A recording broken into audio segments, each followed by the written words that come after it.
Hi, everyone. It's week 43 of reading through a one-year Bible together. And this last week, we almost finished Jeremiah, one more chapter to go. And then we read the last bit of 1 Timothy, 2 Timothy, and into Titus. And then Psalms and Proverbs, of course. And I don't know if you noticed, but in Jeremiah, we switched from all the prophecies against the Israelites, and now there's these prophecies against the nations around Israel. And God prophesies their destruction, some of them ending with Babylon and the destruction of Babylon. And I mean, that must have been quite shocking for them because it was such a great nation and so powerful at that time. And to hear that God was going to destroy Babylon. And so Jeremiah was actually thrown in prison. He was thrown in a cistern, almost killed. And so we see the challenges he faced for standing up for righteousness and for God. And yes, persecution. And there's a couple of verses that I journaled on that kind of just talk about our attitudes. And the first one was 2 Timothy 6:6.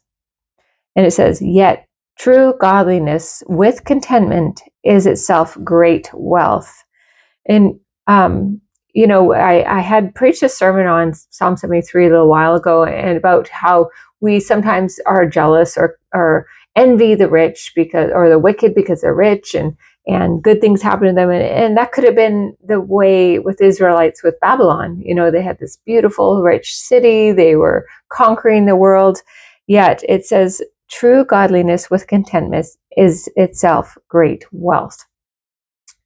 Really, our attitude, our lives are wealthy because of the things that are not physical, but the things that we have that no one can ever take away from us.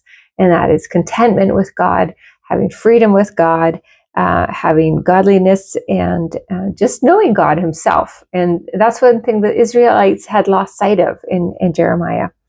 And then again in Psalm 90, verse 14, it says, "Satisfy us each morning with your your unfailing love, so we may sing for joy to the end of our lives." I love that verse.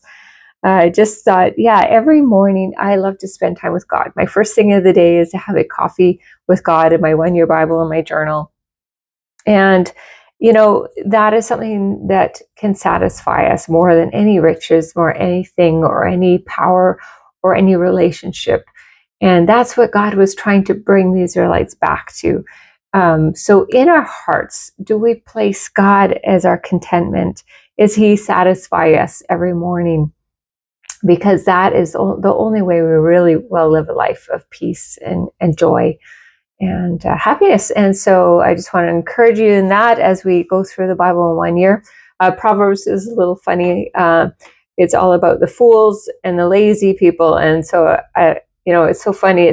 I was thinking it's so easy to think of other people. I'm thinking, maybe I need to check my own heart as I'm going through these. As sometimes I can be a fool or lazy. So anyways, those are good words to think about as well. So God bless you as you continue in reading the Bible through 1 year.